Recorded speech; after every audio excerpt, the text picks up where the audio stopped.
I survived over 17 years of abuse at the hands of my father that resulted in 4 children by him. I had a huge family. My parents and what ended up being a lot more siblings lived in the same house that my grandmother immigrated from England and purchased here in America. It was a huge house in New Jersey, and essentially we were one big happy family. But there was some tension between my father, being that he was American, and my grandparents, they were West Indian. So I just remember hearing arguments back and forth sometimes when I was young. Well, as I got older, I started to witness my father hit my mom. The reasons varied from anything from whether he didn't like her attitude or she confronted him about something in their relationship to issues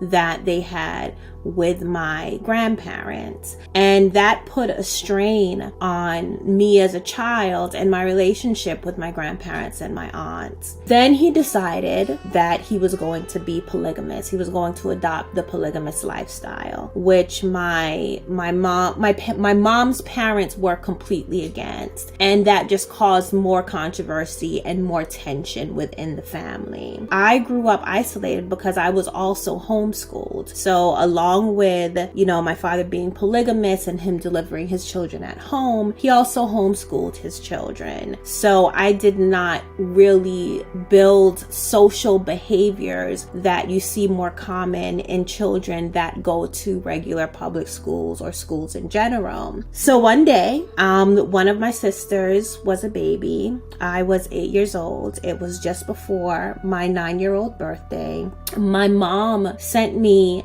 to go talk to my dad. So when my mother told me that daddy wanted to talk to me alone, I was so nervous because I could not imagine what it was that I possibly could have done wrong. I went into my parents' bedroom when my father was standing, and the things that he said to me was actually very encouraging, and he told me that he was proud of me.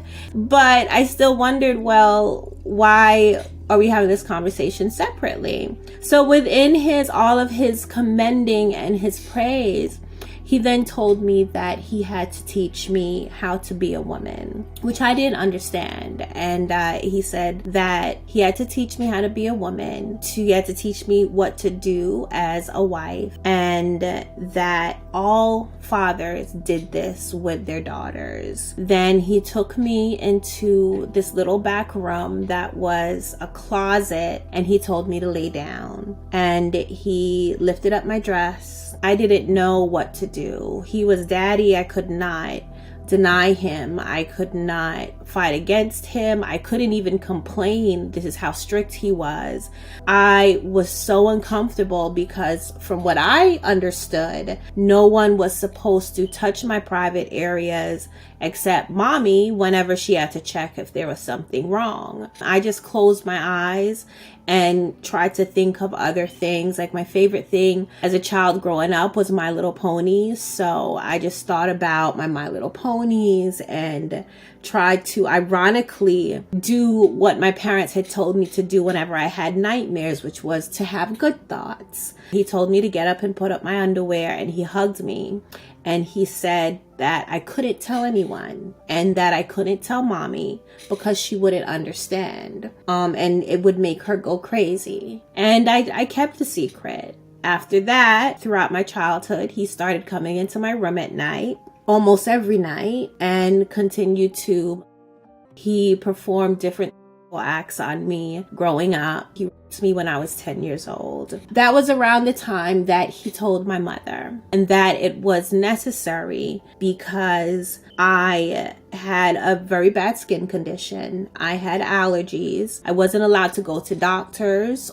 My father basically treated any ailments within the family. So my father told my mom that this abuse that he was doing to me was helping my health overall.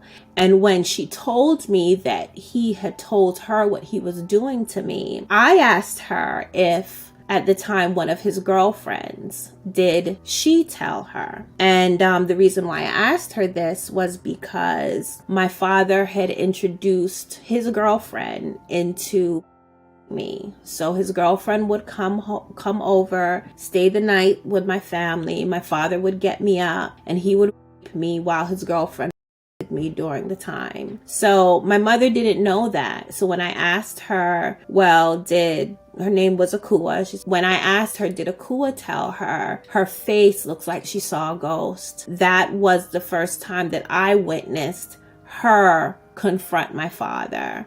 When she confronted my father about what he was doing to me and the fact that he had introduced another adult to me as well, he beat her with a belt. And after that, she did not question him anymore. When I was about 14 years old, my father purchased a house in East Orange, New Jersey. The house that he purchased was dilapidated. It needed to be renovated.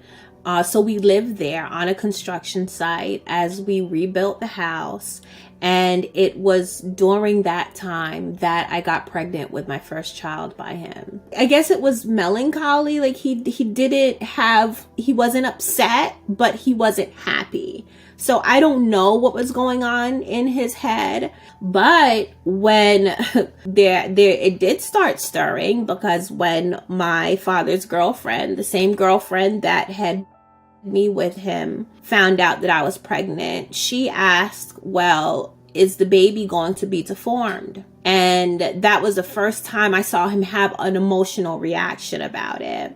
And he's like, what are you talking about? And she then started to explain that close family members that create a child, the baby would come out deformed.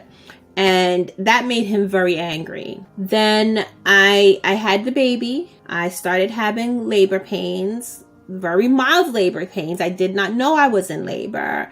I felt like it was mild menstrual cramps. So I was sitting on this makeshift toilet and I was pushing, thinking that I just needed to use the bathroom, and water splattered in front of me. I screamed out. My mom came running out of the one room that was finished enough for me and my family to live in. And she looked between my legs and she said my baby's head was there. So she called my father. My father and my mom brought me into the room, laid me on the mattress that was on the floor that we all slept on, and my baby just came flying out. So I barely had a labor. I barely pushed, and my baby was there. My father checked her over. You know, he had already delivered so many of my siblings with my assistance of some of my siblings. And my mother knew what to do with delivering children from his other girlfriends. And she didn't have any health issues that we could see. She was not deformed like my father's girlfriend said that she might be. And after he saw that, he decided that it was ordained by God that he continued to make children, because the human race was facing extinction, and it would be his blue blood children that would repopulate the earth. By the time I had my first son for my father, my first and last son for my father, I was about 21. And by that time, this was our life. My father abusing not only just me, but also 3 other of my sisters was just a normal thing. One of my sisters did get pregnant from my father around this time, so we had our sons in the same year. Then one day, my son, who was 5 months old, my father was away on a business trip. My mom was still home. And my brother, who now had become an adult and was sent outside of the family to help financially by working as a graphics designer and editing music videos, he had come to visit. And my son woke up with what I later learned was seizures. And my brother convinced my mom to let him take me and the baby to the hospital. When we got to the hospital, it was all new to me. And they gave me all of this paperwork to fill out, name, information. They asked me if I had medical insurance, all of those things. My brother did a lot of the talking for me. But when I filled out the paperwork, I had this feeling that this could be an opportunity to indirectly reach out for help. So some of the information had asked for my parents' information and also my child's parents' information. And I put him down as both. So that raised a red flag for the social worker at the hospital. So she came and interviewed me. Then on one evening, a woman comes in, and it turned out that she was from what was at the time known as DIFUS. They're now known as DCP&P. And it turned out that the doctors did call state social services. And when she pulled me aside, the first thing she said to me was that she was taking my children. So I immediately clammed up. I now had my father threatening me, but then this woman wanted to take my children away. She said that she was taking my other children into custody and she was bringing them in the hospital to check them out. And my father was compliant. He did not argue about it. He did not question it, but he maintained his threats to me that I was to not tell them anything. So when I say that all of this difficult, what seemed like its own tragedy with what my son went through ended up to be a complete blessing in disguise, because then my children were taking out of the environment, that the toxic environment that my father had created.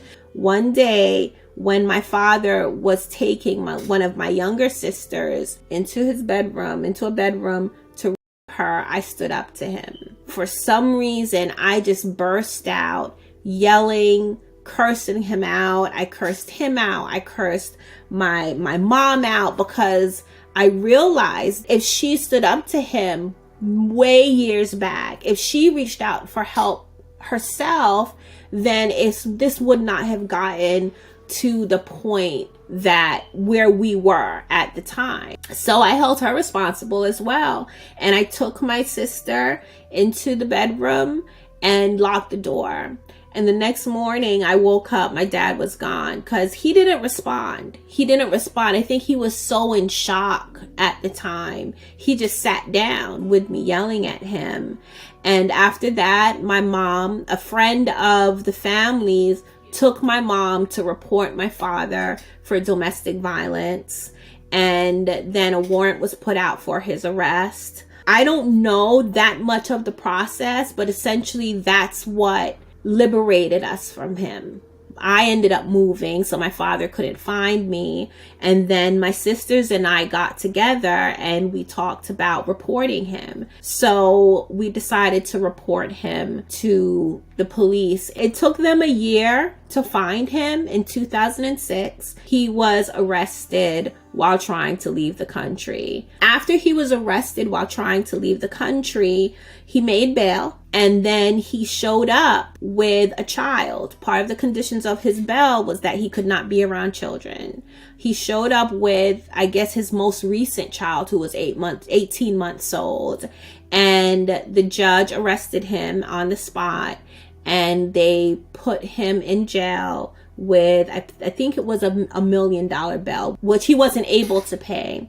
And he stayed there until his first trial, which was in 2010. So he was charged for aggravated sexual assault. He was charged for over, I think, 75 different acts. And he's now serving 90 years in prison. So he did have 2 trials, one for my sister, which was in 2010. And the second trial where I had to testify was for the crimes that he committed against me. That was in 2013.